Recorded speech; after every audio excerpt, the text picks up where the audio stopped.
Let's take out a pencil and paper. So no other pitches? Nothing else? Okay. Let's get a pencil and paper out real quick.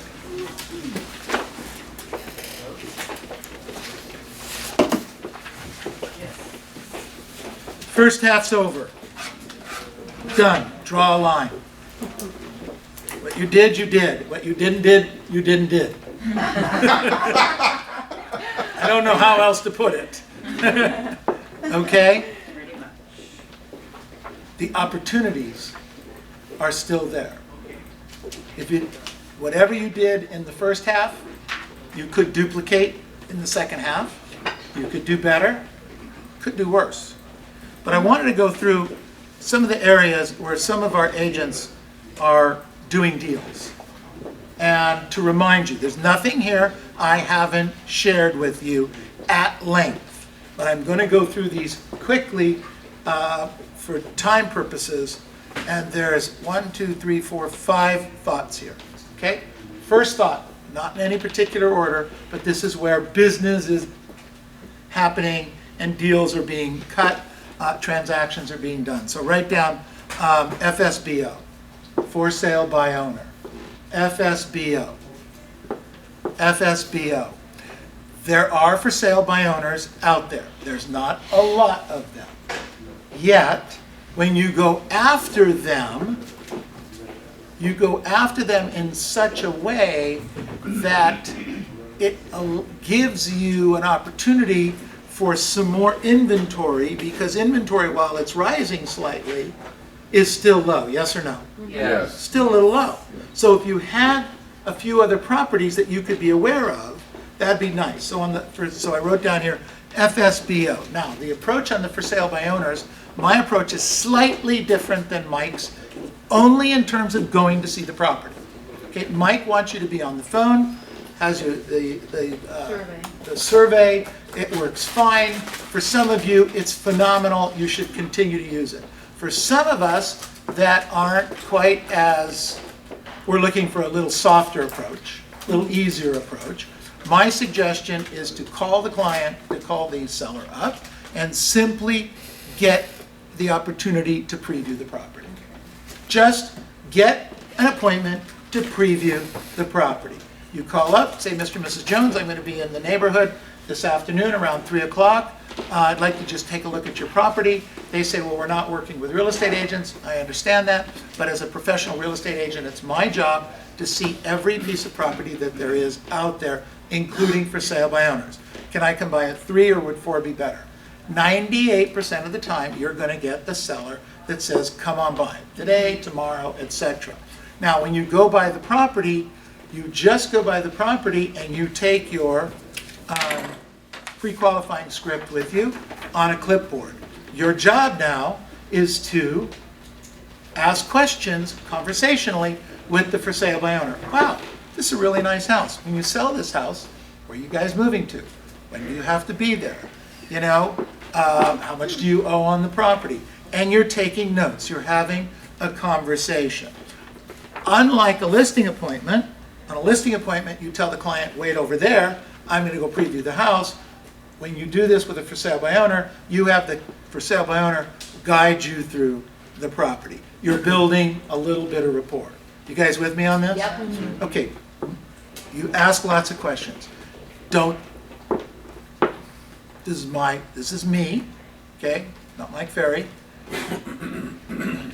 Don't hammer them to close for a listing appointment at that moment, okay? You got in the front door. You got in the front door based on previewing the property. Don't upset the apple cart at that particular time. Look, if they say to you, you know, let's talk about listing the house, be prepared for that, but that's not going to happen 9 out of 10 times. So the 9 out of 10 times that it's not going to happen, just be conversational, etc. Now here's what you do at the end. You know what, Mr. and Mrs. Jones, truth is, if anybody could probably sell this house, you can. But on the outside chance this doesn't happen, when are you planning on interviewing agents for the job of selling your home? Okay, go ahead, please. Do you get the question here? Yes. Simple, easy, non-threatening. client says to you, in most cases, well, we planned on doing it 2 weeks, we plan on doing it 3 weeks, we're going to do it for 6 weeks. Whatever they tell you, your answer then becomes, great, I'd like to apply for the job of selling your home when you decide to sell it. That's it. You guys with me here? We ask the question, are we ready? When are you ready? And then your job is to keep calling the client back to find out if they're ready yet. Because they said 6 weeks doesn't necessarily mean they're not fed up with it a week later and want to list the house. You guys with me on this? Yes. Okay, so that's for sale by owners. We're getting business from that. And some of our agents are doing a really terrific job with it. But even if you don't get the listing from it, you now know there's another piece of property out there that you might have a buyer, and because you're a deal maker, you can go do the deal. You with me? Yes. Great. Write down for rent by owner. FRBO.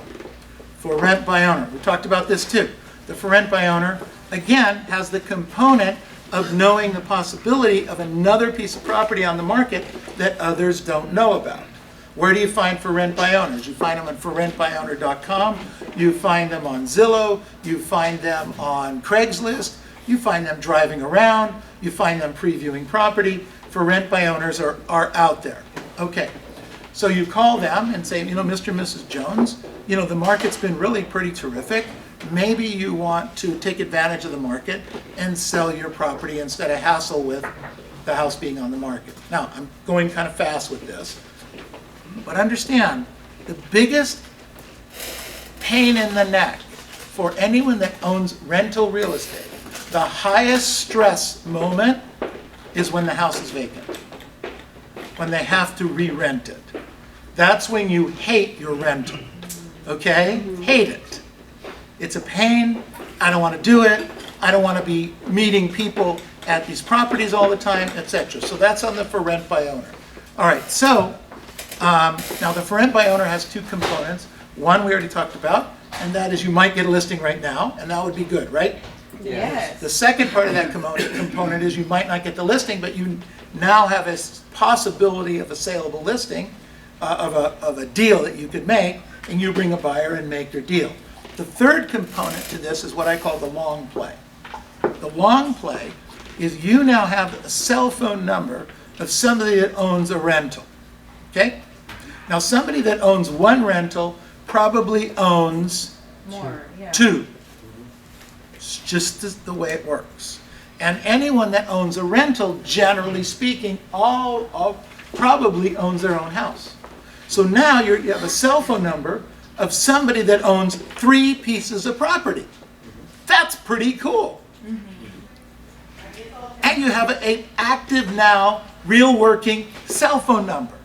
And most people don't get rid of their cell phone numbers. They'll get rid of their email address long before they'll get rid of their cell phone number. You guys with me on this? Yeah. Okay, now, every time you do this, you write down the name, the address, the phone number of the person, and what month you met them. You want to know the month because 12 months from now, odds are that property that was a rental today that they rented is probably going to go up for rent a year from now because most properties rent for a year. Some for 2 years, but most for a year. So 9 months from now, you call the owner and say, hey, Mr. Owner, Mrs. Owner, your property's coming up for rent. Maybe you guys want to sell it. Now, if you did this 3 times a day, 5 days a week, you would end up with 15 possible leads like this. You guys with me? Yep. Now, 15 leads a week, they're not really leads. They're name and phone numbers, big deal. But what if you did that for 40 weeks a year? 40 times 15 is 600. Now you, at the end of the year, 600 cell phone numbers attached to somebody that owns at least 3 pieces of property. This is what I call a long play. And if you did this for 3 years, you now would have 1,800 cell phone numbers on people that owned 3 properties a year. You put this into Mojo, and you start calling them all the time. And, I mean, what would you pay for cell phone numbers of people that owned at least 3 properties a year. What'd you pay for that? Something? Yes. Did you pay $1? Yes. You'd probably pay a couple $1,000s for that kind of a lead list if you had that going for you. You got this for free. And you potentially could pick up some business along the way. Pretty cool, right? Yep. Okay, so I wrote down here expireds, EXPs. We've been talking about not working expireds for a number of months. It's my belief, because of the things that are happening in the marketplace right now, that means that it's taking longer to sell a piece of property, yes or no? It is. Okay, something longer to sell a piece of property. A, B, there's more properties. Okay, not 2 or 3 times the properties yet, but there's more properties, which means that some of these properties are starting to expire. Okay, I didn't check July's numbers versus last July's numbers, but my sense is there were more expires this year than last year in July. Does that feel July 1st? Does that feel right? Feels right? Okay.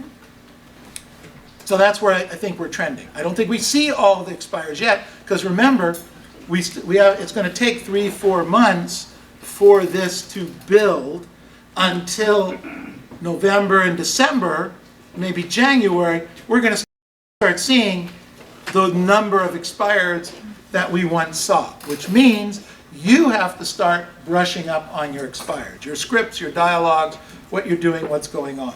So right now, work the old expireds until the new expireds start to become old expireds, and then you don't have to compete at the same crazy level on those new expireds. Does that make sense? Yes. Then I wrote down here past client and sphere of influence. Tried and true. Simply tried and true.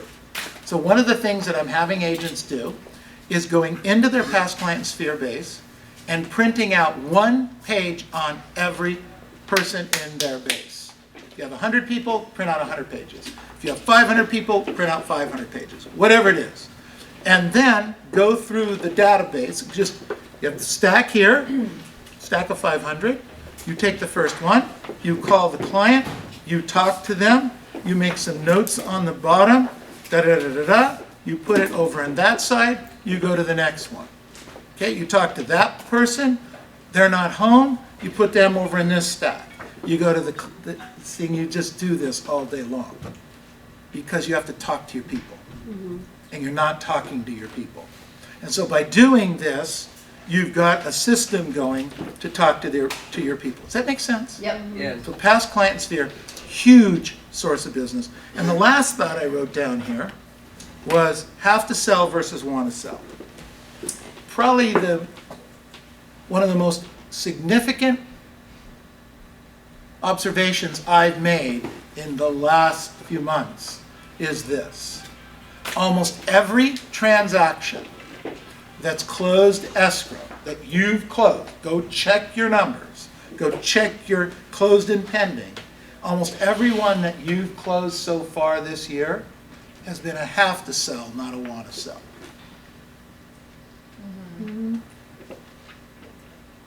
So what does that mean? Why is that significant, Neil? Because we're chasing and spending time. You have listings right now. You have leads right now that are wanna sells, but not have to sells. Why? Because we have more people that wanna sell than have to sell. So we keep chasing and using our valuable time with the wanna sells instead of focusing in on the have to sells. This is a significant observation, huge. And the faster you get this, here's what happens. But I've had this conversation with almost every agent I coach in the last 2 weeks. When we look at their closings, in almost every case, 100% have to sell, almost in every case, okay? When we look at their listings that aren't selling, guess what we find? Want to sell. Want to sell. And they're not going to sell. But we can't give them up because we got so much damn time invested in this property, and it's usually at a good price, higher price, not a good price, higher price, okay? 900,000, $1,000,001, $1,000,002, you know? They got us to do it at 4%, 2 and 2. They're grinding on us. They're asking for open houses all the time. They're asking for advertising all the time. You keep asking for a price reduction. Come on, get it under $1 million. No, because they don't have to sell. You come to me for words all the time. You come to me for words. Neil, give me the magic words. Give me the words that's going to close on this. Okay, here's the magic words. If they don't have to sell, write this down, fire them. Fire them.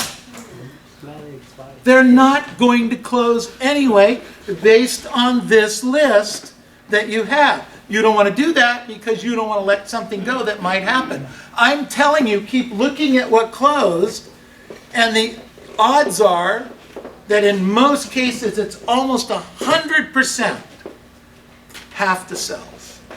And we're still chasing the want to sell. Stop doing that to yourselves. So, take these 5 thoughts. Take them into the second half. For rent by owner, for sale by owner, expired ramping up, past client sphere of influence, and then filter every lead, every listing through have to sell versus want to sell. And you are going to have a spectacular second half. Thank you very much.